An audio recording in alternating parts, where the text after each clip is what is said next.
नमस्कार मित्रांनो, आपले हार्दिक स्वागत आहे. मित्रांनो, आजचा दिवस अत्यंत पवित्र, मंगलमय आणि भक्तिमय असा आहे. कारण आज आहे श्री दत्त भगवानांची पावन जयंती. ब्रह्मा, विष्णू आणि महेश यांचा अवतार मानले गेलेले त्रिदिव स्वरूप श्री दत्तात्रेय आजच्या दिवशी प्रकट झाले आणि जगाला ज्ञान, योग, भक्ती आणि करुणेचा दिवा दिला. दत्त जयंतीच्या दिवशी दत्त भक्त उपवास करतात, नामस्मरण करतात, दत्त स्तोत्र, दत्त बबनी, गुरुचरित्र आणि दत्त महिमा भक्तिभावाने पठन करतात. असं मानलं जातं की आजच्या दिवशी मनापासून दत्तभक्ती केली तर सर्व संकट दूर होतात, घरात शांती, समृद्धी आणि आयुष्यात नवी ऊर्जा प्राप्त होते. मित्रांनो, दत्त भगवानांच्या जन्माबाबत एक अतिशय सुंदर आणि प्रेरणादायी कथा सांगितली जाते. ही कथा केवळ भक्ती वाढवणारी नाही, तर जीवनातील अनेक महत्त्वाचे संदेश देणारी आहे. त्यामुळे ही कथा तुम्ही शेवटपर्यंत नक्की ऐका. पण त्याआधी मित्रांनो, मी एक छोटीशी विनंती करतो. मित्रांनो, मी खूप मेहनत करून हा व्हिडिओ बनवत आहे, पण अनेक लोक डिसलाईक करतात. माझी तुम्हा सर्वांना एकच विनंती आहे, कृपया माझ्या व्हिडिओला एक लाईक नक्की करा. तुमच्या पाठिंब्यामुळेच माझ्या मेहनतीला खरी किंमत मिळते. आणि जर तुम्ही चॅनलवर नवीन असाल तर सबस्क्राईब नक्की करा. कॉमेंटमध्ये जय दत्त लिहायला विसरू नका. चला तर मग मित्रांनो, सुरुवात करूया श्री दत्त भगवानांच्या पवित्र जयंतीची कथा. एक गाव होतं. त्या गावात गणेश आणि सुमती नावाचं एक प्रेमळ दाम्पत्य राहत होते. दोघेही अतिशय देवभक्त होते. विशेषतः श्री दत्तात्रेयांचे ते निष्ठावान उपासक होते. गणेश व सुमती यांचं लग्न होऊन बरीच वर्ष झाली होती आणि दुर्दैवानं त्यांना मूलबाळ नव्हते. तरी देखील त्यांच्या मनातील श्रद्धा मात्र अढळ आणि घट्ट होती. दररोज पहाटे ते दोघे मिळून घरातील देव्हाऱ्यात श्री दत्तात्रेयांची मनोभावे पूजा करत असत. अत्तराचा मंद सुवास, उदबत्तीचा हलका धूर आणि घंटानादाने त्यांचे लहानसे घर पवित्र वातावरणानं भरून जात असे. श्री दत्ताच्या त्रिमूर्ती तस्बिरीसमोर ब्रह्मा, विष्णू, महेश या तीन मुखांनी युक्त गणेश आणि सुमती दोघेही हात जोडून उभे राहत, डोळे मिटून नामस्मरण करीत आणि मनापासून प्रार्थना करीत असत. त्यांचं घर अगदी साधं होतं. मातीच्या भिंती, लाकडी दरवाजा आणि अंगणात एक छोटीशी तुळस वृंदावन होती. पण या साधेपणातही त्यांच्या भक्तीमुळे वातावरण मंगलमय बनत असे. एखाद्या दिवशी अन्नाचा तुटवडा असला तरी देवाप्रती असलेल्या प्रेमाचा साठा कधी कमी होत नव्हता. प्रत्येक गुरुवारी आणि विशेषतः दत्त जयंतीसारख्या पवित्र दिवशी ते अधिक उत्साहानं व श्रद्धेनं पूजा करत. सुमती स्वयंपाकघरात प्रसाद तयार करी, कधी गोड शिरा, कधी पिठलं भाकरी, तर कधी दुधाचा खीर. गणेश त्या दिवशी लवकर उठून अंगण झाडून स्वच्छ करी, तुळशीला पाणी घाली आणि नंतर देवासमोर दीप लावून आरतीची तयारी करी. दर गुरुवारी दुपारी ते दोघेही गावाजवळच्या उदुंबराच्या झाडाखालील श्रीदत्त मंदिरात, ज्या उदुंबर वृक्षाला दत्त संप्रदायात पवित्र मानले जाते, तेथे जाऊन दर्शन घेत. तेथील पुजारी देखील त्यांच्या निष्ठेनं प्रभावित होत असे. या दाम्पत्याची ख्याती एक भक्तिमय आणि शांत जोडपे अशी सर्वदूर पसरली होती. गणेश गावातील शेतकरी होता. काही थोडीशी जमीन त्याच्या वडिलोपार्जित मिळाली होती. कष्ट करून त्यातून तो आणि सुमती आपला उदरनिर्वाह चालवत असत. उत्पन्न फारसे नसले तरी समाधानानं त्यांचा दिवस जायचा. सकाळची पूजा आटोपल्यावर गणेश शेतात कामाला जाई आणि सुमती घरची कामे उरकत असे. दोघांनीही मनात दृढ विश्वास ठेवला होता की श्री दत्त त्यांच्या सोबत आहे आणि एक दिवस त्यांच्या आयुष्यात सुख समृद्धी नक्की येईल. त्यांना गरज होती ती फक्त श्रद्धेची आणि सबुरीची. त्यांच्या दिवसाची सुरुवातच देवाच्या नावानं होत असल्यानं त्यांना नवीन आशा मिळत असे. ते दोघे इतरांना मदत करायलाही सदैव तयार असत. गावात एखादा गरजू यायचा तर गणेश सुमती आपल्या क्षमतेनुसार धान्य, पैसे किंवा जेवण देत. त्यामुळे त्यांना फक्त देवाचंच नव्हे तर माणसांचाही आशीर्वाद मिळे. एक संध्याकाळ गणेश शेतातून परत आला तेव्हा तो थकलेला आणि थोडासा चिंताग्रस्त दिसत होता. आजच्या दिवसभराच्या कष्टानंतरही हाती फारसं आलेलं नव्हतं. घरात प्रवेशताच त्यानं पाहिलं की सुमती दिवा लागणीची तयारी करत होती. देवघरातील दत्तांची मूर्ती समोर ठेवून ती निरांजनात तेल वाती लावत होती. गणेशनं हुश्य करत अंग टाकलं. काय झालं? अहो, असा मुख का पडले तुमचं? सुमतीने विचारलं. काही नाही, आज शेतात खूप कष्ट केले पण फायदा मात्र अल्प. कधी वाटतं आपलं भाग्य कधी उजाडणार? गणेशनं मनातलं दुःख उघड केलं. बाबा, असा नैराश्य मानू नका, सुमती त्याला शांतपणे म्हणाली. आपण प्रयत्न करतच आहोत. देव आपल्या कष्टाचं फळ नक्की देईल. आपण इतकी वर्ष श्रद्धा ठेवली आहे, पुढेही ठेवूया. श्री दत्तांनी आपल्यासाठी काहीतरी चांगलं ठरवून ठेवलेलं असेल. गणेशनं तिच्याकडे पाहून हलकेचं हसण्याचा प्रयत्न केला. पत्नीचे शब्द ऐकून त्याच्या मनाचा भार हलका झाला. तुझं बरोबर आहे. आपण एक दिवस नक्की सुखी होऊ, श्री दत्ताच्या कृपेने. मग तो उठून त्यानंही सुमतीसोबत देवासमोर उभं राहून संध्याकाळची आरती म्हणायला सुरुवात केली. त्या क्षणी त्यांच्या मनातील काळजी दूर होऊन पुन्हा एकदा आशेनं उजळली. अशीच काही वर्ष त्यांच्या भक्तीमध्ये आणि साध्या दिनक्रमात गेली. त्यांच्या अथक श्रद्धेमुळे आणि मेहनतीमुळे हळूहळू बदल घडू लागला. जणू श्री दत्तांनी त्यांच्या निष्ठेवर प्रसन्न होऊन कृपादृष्टी केली होती. गणेशच्या शेतात अचानक अपेक्षेपेक्षा जास्त पीक यायला लागले. जे शेत वर्षानुवर्ष कोरडं ठाक पडलेलं होतं, तिथे पहिल्यांदाच भरघोस उत्पन्न झालं. गावातील इतर शेतकरीही आश्चर्यचकित झाले. गणेश आणि सुमती देवाचे आभार मानून अधिक जोमाने काम करू लागले. काही काळातच अजून एक सुखद चमत्कार घडला. सुमतीला अनेक वर्षांनी गर्भधारणा झाली. ही वार्ता ऐकताच त्या दोघांना आपल्या कानावर विश्वास बसेना. वर्षानुवर्षांच्या प्रार्थनेनंतर आणि अनेक उपवास व्रतांनंतर अखेर देवाने आपल्या मांडीवर मूल दिलं, असा त्यांचा दृढ विश्वास होता. त्यांनी हे वरदान श्री दत्तांची कृपा म्हणून आनंदानं स्वीकारलं. गावात सर्वत्र आनंद पसरला, कारण हे दाम्पत्य सर्वांचे लाडके होते. गावकरीही श्री दत्तांनी पोटी दिलेला प्रसाद म्हणून त्या बाळाचं स्वागत करण्यास उत्सुक होते. 9 महिन्यांनी सुमतीने एका गोंडस बाळाला जन्म दिला. घरात आनंदाचा कल्लोळ उसळला. गणेशच्या घरातील दारिद्र्य जणू कायमचं पळून गेल्यासारखं वाटायला लागलं. गणेशनं देवाचं नाव घेऊनच आपल्या बाळाचं नामकरण दत्तू असे केले, श्री दत्तांच्या सन्मानार्थ. आता त्यांचं कुटुंब पूर्ण झालं होतं. दत्तूच्या येण्यानं धनलाभासोबतच घरात हास्य आणि उल्हासही वाढला. सुमती आणि गणेश दोघेही आपल्या मुलाकडे पाहून देवाबद्दल कृतज्ञ होत असत. दररोज ते दत्ताचं स्मरण करूनच बाळाला अंगाई गीत गात असत. जणू देवाची महिमा त्या छोट्या जीवाच्या कानातही रुजावी, अशी त्यांची इच्छा होती. त्या रात्री बाळ झोपल्यावर गणेश अंगणात चंद्रप्रकाशात बसला होता आणि सुमती बाळाला पाळण्यात हलकेचं झोका देत अंगाई गीत गुणगुणत होती. जोजो रे दत्तू जोजो रे, दत्तगुरूंचे नाव घे. आई बापाचे लेकुरे, दत्तकृपेने सुखी हो रे. सुमतीच्या मधुर आवाजातलं भजनमिश्रित अंगाई गीत ऐकून गणेश हरखून गेला. तो उठून पाळण्याजवळ आला. लहानसा दत्तू शांतपणे आईच्या सुरात सूर मिसळत असल्यासारखा शांत झाला होता. गणेशनं सुमतीकडे प्रेमानं पाहिलं. खरंच भाग्य आहे आपलं, तो भावूक होऊन म्हणाला. इतकी वर्ष आपण मुलाची आस धरली होती. आज दत्तबाप्पाच्या कृपेनं आपल्याला हा सोन्यासारखा मुलगा झाला. हो ना, सुमतीनेही आनंदानं मान हलवली. देवाने आपली मनोकामना पूर्ण केली. आता आपण आपल्या दत्तूलाच आपलं सर्वस्व समजून जगायचं आणि त्याला पण दत्तभक्त बनवायचं. तिनं बाळाच्या कपाळावर हलकेच हात फिरवला. गणेशनं दोन्ही हात जोडले आणि देवघराकडे पाहत उद्गारला, श्री दत्त, कोटी कोटी धन्यवादो. आम्हाला हे अपार सुख दिलत. आम्ही आयुष्यभर तुमची सेवा करू. आमचा दत्तूही तुमच्या छत्रछायाखाली वाढू दे. सुमतीनेही डोळ्यात पाणी आणत देवाला वंदन केले. त्या रात्री त्या दाम्पत्यानं देवाजवळ नव्यानं आणखी एक वचन बांधले. आता त्यांना मिळालेल्या या मुलासाठी ते देवाची अधिकाधिक उपासना करतील आणि कधीच कृतज्ञ होणार नाहीत. या काळात त्यांच्या आर्थिक परिस्थितीतही मोठा बदल झाला. चांगल्या पिकांमुळे आणि देवाच्या कृपेनं प्राप्त सुबत्तेमुळे गणेशनं आपले शेतीचे काम वाढवले. त्यांना अजून थोडी जमीन भाड्यानं घ्यावी, नवीन बैलजोडी विकत घ्यावी असे ठरवले. पूर्वी ज्यांना 2 वेळच्या जेवणाची भ्रांत होती, त्या घरात आता धान्यानं कोठार भरू लागले. सुमतीनंही घरात थोडे थोडे दागदागिने जमवायला सुरुवात केली.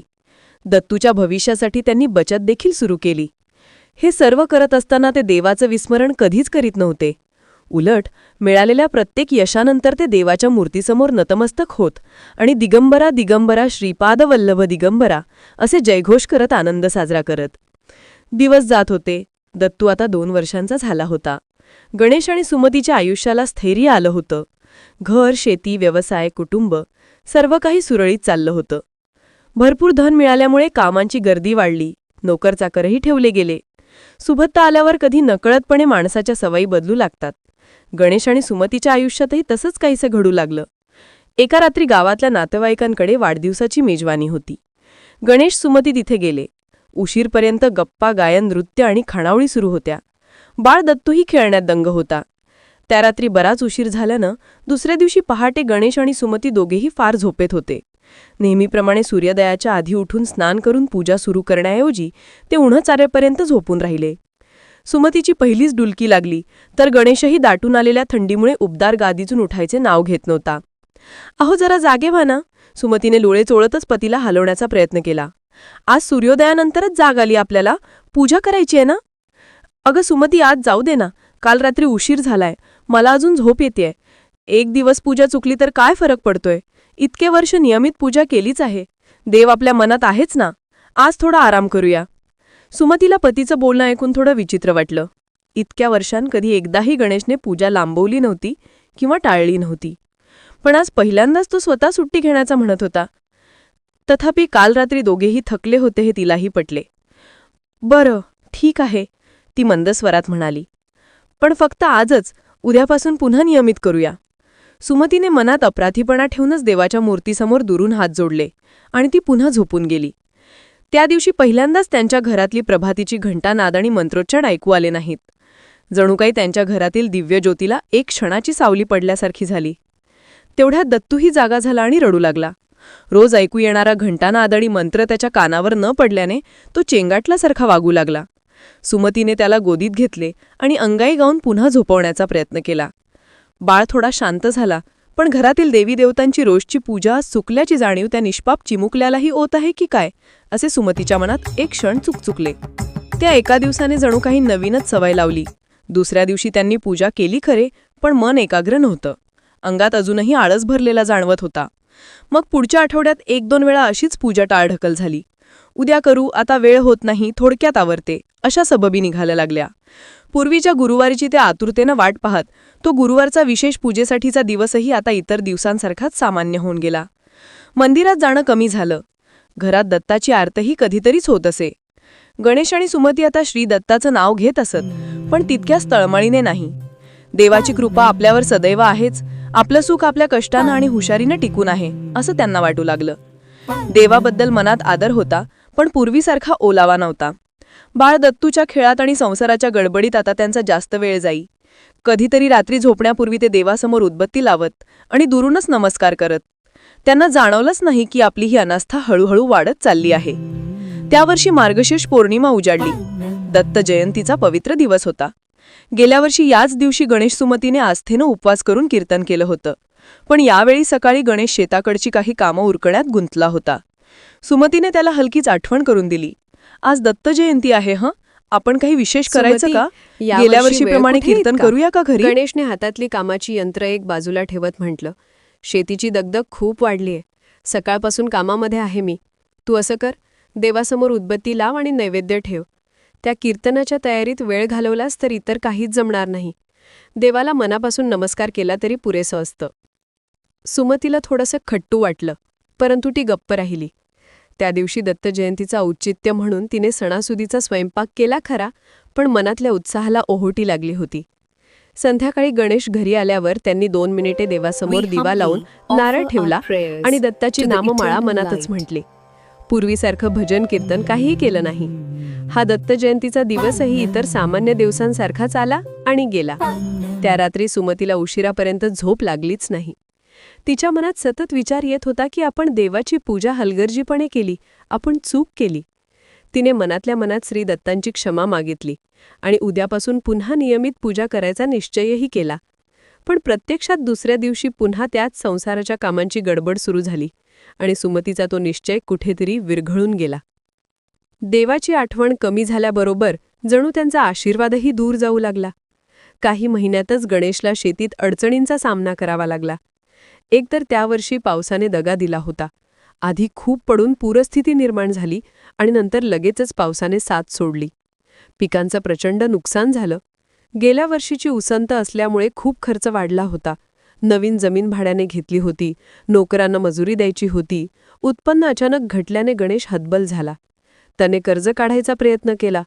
शेवटी काही शेती विकावी लागली, काही नोकरांना कामावरून सोडावं लागलं. या संकटातून सावरतो न सावरतो तोच पुढच्याच हंगामात नवा आघात झाला. ज्या 2 बैलांवर गणेश शेतीची मुख्य कामे करत होता, ते 2ही बैल अचानक आजारी पडले. रोगानं काही दिवसातच त्यांनी काम थांबवलं. पशुवैद्यांकडून औषधोपचार केले, पण फार उपयोग झाला नाही. शेवटी एक बैल दगावला आणि दुसरा अशक्त झाला. इतकं होईपर्यंत तर गणेशचं मन पूर्ण खचलं. नवा बैल विकत घ्यायची ऐपत नव्हती. जुन्या बैलाच्या मृत्यूमुळे शेतीची आणखी हानी झाली.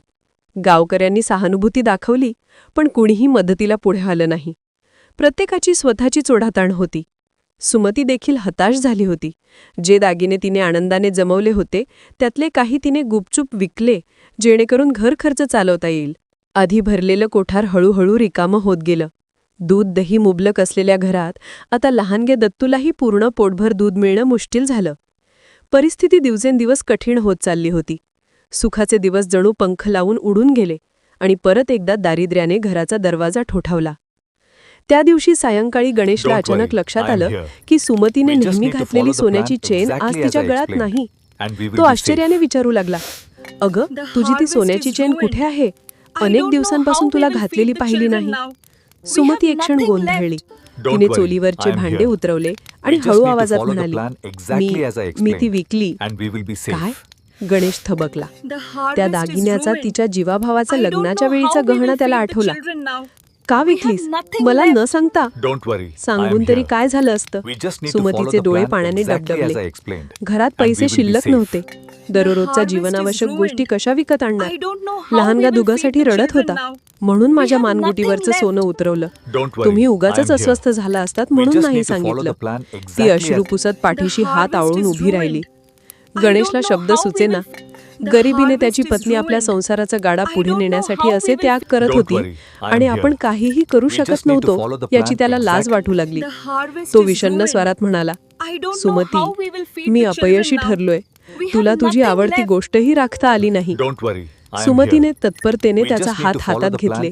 "अहो, अशी निराश होऊ नका. दागिने परत येतील. सोनं परत कमवू आपण. पण सध्याच आपलं लेकरू महत्वाचं.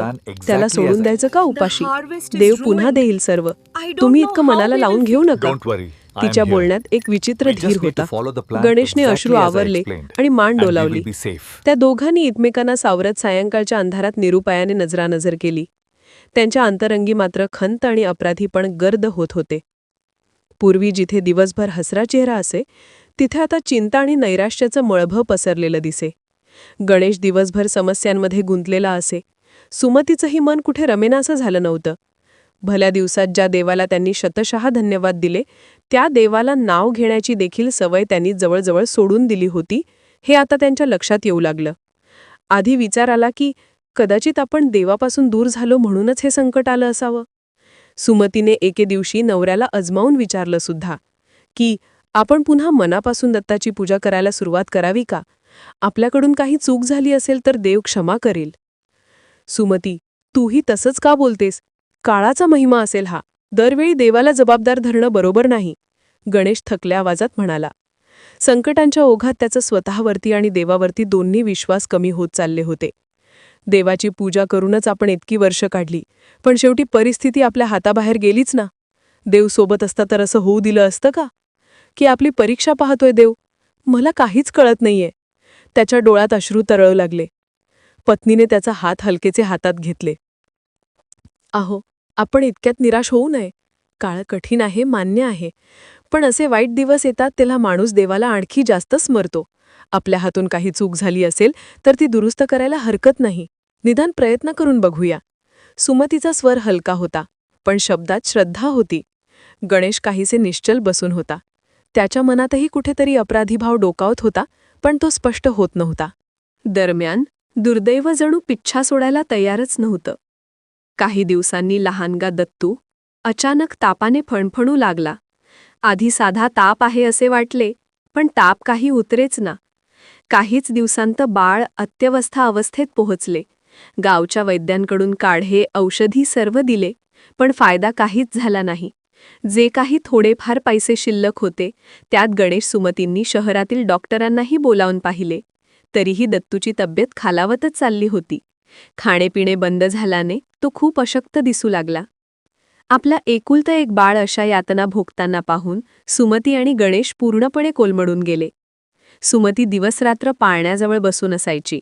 दत्तूचा नाजूक हात हातात घेऊन ती आसवे गाळत बसली होती. गणेशही मुलाच्या वेदना बघून व्याकुळ झाला. घरात सतत रडण्याचं आणि काळजीचं वातावरण पसरलं. आता मात्र त्या दोघांना उरलं-सुरलं बळ एकवटून देवाचरणी शरण जाण्याशिवाय पर्याय नव्हता. त्या रात्री दत्तूची प्रकृती अतिशय खालावली. गणेश आणि सुमती दोघांनाही डोळ्यात क्षणभरही झोप नव्हती. ते पालापाचोळ्यासारखे असहाय्य झाले होते. शेवटी सुमती देवघरात गेली आणि तिने धूळ बसलेली उदबत्तीची नारळाची वाटी आणि तेलाचा दिवा बाहेर काढला. पाण्याने देवाची मूर्ती स्वच्छ पुसली. तिन्ही दिवे जळणाऱ्या समयीत तेल ओतलं आणि नव्याने वाती लावल्या. तिचे हात थोडेसे थरथरत होते. चला, आज आपण पुन्हा आपल्या दत्ताच्या चरणी नतमस्तक होऊ, सुमती रडवेल्या स्वरात म्हणाली. तिच्या डोळ्यात अश्रू तरळत होते. गणेशनेही तिला साथ दिली. दोघांनी एकत्र हातात उदबत्ती घेतली, दिवा पेटवला आणि वर्षानुवर्षे जपलेली पण अलीकडे थांबलेली प्रार्थना पुन्हा ओठांवर आणली. मंदिरातील त्या चमत्कारानंतर गणेश सुमतीने श्रीदत्ताला दिलेला शब्द पाळण्याचा निर्धार केला. घरी परतताच त्यांनी सर्वप्रथम देवघर स्वच्छ करून पुन्हा नित्यपूजा सुरू केली. त्या दिवसापासून गणेश आणि सुमती यांचे जीवन पुन्हा मार्गी लागले. दत्तू पूर्णतः बरा झाला आणि हळूहळू पुन्हा हसरा खेळकर झाला. गणेशने नव्या उमेदीने शेतीची जबाबदारी सांभाळली. आश्चर्यकारकरित्या पुढच्या हंगामात पाऊसही योग्य प्रमाणात पडला. जमिनीला चांगली जराही मिळाली. मेहनत करून पुन्हा शेतातून चांगलं उत्पादन मिळालं. गणेशने आधी घेतलेलं कर्ज फेडायला सुरुवात केली. गावातील काही मंडळींनीही त्याला दानधर्म म्हणून मदत केली. सुमतीनेही काटकसर करून घर आवरलं. कुटुंबावर आलेली संकटाची लाट ओसरत गेली. गणेश आणि सुमतीने आपली रोजची पूजा अर्चा नव्या जोमाने सुरू केली. आता कुठलाही आळस अथवा निमित्त त्यांनी होऊ दिलं नाही. पहाटे लवकर उठून स्नान करून देवाला नमस्कार, मग नामस्मरण, आरती आणि प्रसाद असा दिनक्रम पुन्हा अविरत सुरू झाला. दत्तू लहान असल्यापासूनच त्याला देवाचं महत्त्व कळावं म्हणून सुमती त्याच्यासमोर भजनं गाऊ लागली. गणेशही कामाला जायच्या आधी मुलाला घेऊन देवळाभोवती प्रदक्षिणा घालून येई. त्यांच्या मनात आता एक दृढ निश्चय झाला होता की आयुष्यात कितीही सुखही आले तरी आता देवभक्तीपासून विचलित व्हायचं नाही. त्यावर्षी पावसाळ्याच्या सुरुवातीला आकाशात काळे ढोक दाटून आले तेव्हा गणेशच्या मनात थोडी धाकधूक होतीच. मागील वर्षीचा अनुभव अजूनही ताजा होता, पण सुमती त्याला धीर देत होती. यावेळी बघा, दत्तबाप्पा कृपा करणारच. ते दोघेही देवाची प्रार्थना करत आभाळाकडे डोळे लावून होते आणि अखेर पहिल्या सरी कोसळायला लागल्या. टपोऱ्या थेंबांनी भिजलेली शेतजमीन सुगंध दरवळू लागली. गणेशने दोन्ही हात आकाशाकडे जोडले. जय दत्तात्रेय, त्याच्या तोंडून आनंदाने उद्गार निघाले. सुमतीनेही ओल्या मातीवर डोकं टेकवलं. त्या डबडबलेल्या डोळ्यांनी एकमेकांकडे पाहिलं आणि हसले. यावर्षी दत्तबाप्पांनी त्यांची प्रार्थना ऐकली होती. काही महिन्यातच शेतावरची पिकं डोलायला लागली. गणेश आणि सुमती स्वतः शेतात राबत होते. दुपारच्या उन्हात थकवा जाणवला तरी गणेश मनात सतत दत्ताचा जप करीत कास्त करत राहिला. सुमतीही त्याला मदत करायला शेतावर येई. दोघेही नुकत्याच फुटलेल्या धानांच्या कोंबांकडे पाहून आनंदी होत होते. बघा गणेशा, आपल्या श्रद्धेचं फळ देव देतो आहे ना, सुमती हसत म्हणाली. गणेशने मातीने माखलेले हात उगाचच कपाळाला लावले आणि मान हलवली.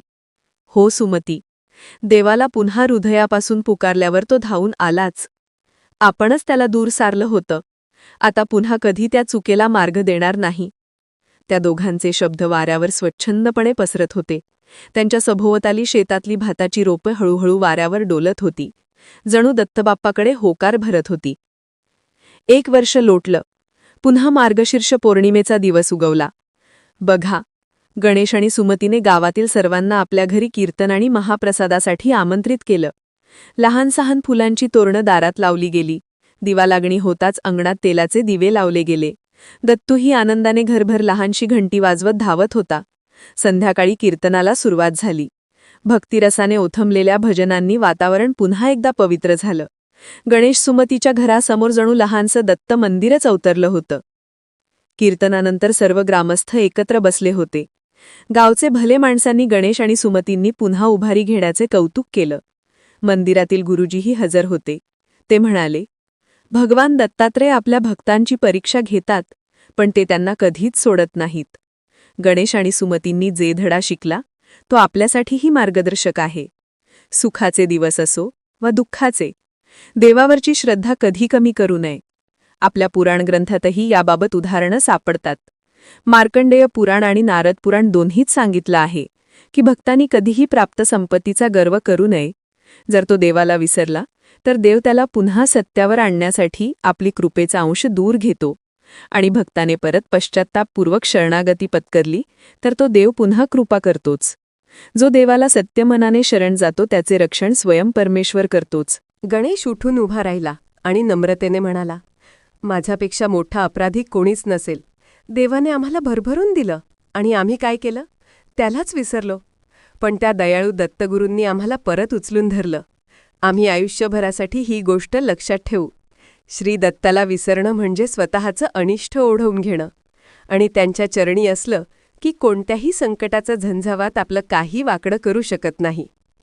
त्याचा शब्द ऐकून सर्वांच्या अंगावर रोमांच उभे राहिले. सुमतीनेही देवाप्रती कृतज्ञता व्यक्त केली. त्या रात्री चंद्राची कोर चमकून जात होती. सर्वांनी पुन्हा एकदा श्री दत्तात्रेय महाराज की जय असा गजर केला आणि नंतर प्रसादाचं वाटप झाले. गणेश आणि सुमतीने सर्वांना प्रेमाने जेवण वाढले. त्यांच्या घरावर आणि अंगणावर आदब्रणू देवाची सावली आनंदाने नाचत होती. दत्तू आईच्या मांडीवर डोळे मिटून शांत झोपी गेला होता. गणेश सुमतीच्या मनात समाधान दाटलं होतं. यानंतर अनेक वर्षे गेली तरी गणेश आणि सुमतीनं आपली प्रतिज्ञा पाळली. दररोज ते न चुकता श्रद्धेने श्रीदत्ताची पूजा करत आणि आपल्या लेकरालाही तेच संस्कार देत. दत्तूही मोठा होऊन आईवडिलांसारखाच परमभक्त झाला. या परिवारानं देवाच्या आशीर्वादाने सर्व सुखांचा आस्वाद घेतला, पण आपल्या श्रद्धेला तडा जाऊ दिला नाही. त्यांच्या कथेतून गावातील इतरांनीही बोध घेतला की चांगल्या काळात देवाला विसरू नका, नाहीतर वाईट काळ आपला परीक्षा घेईल. गणेश आणि सुमती आयुष्यभर सुखाने व भक्तिमार्गावर चालत राहिले.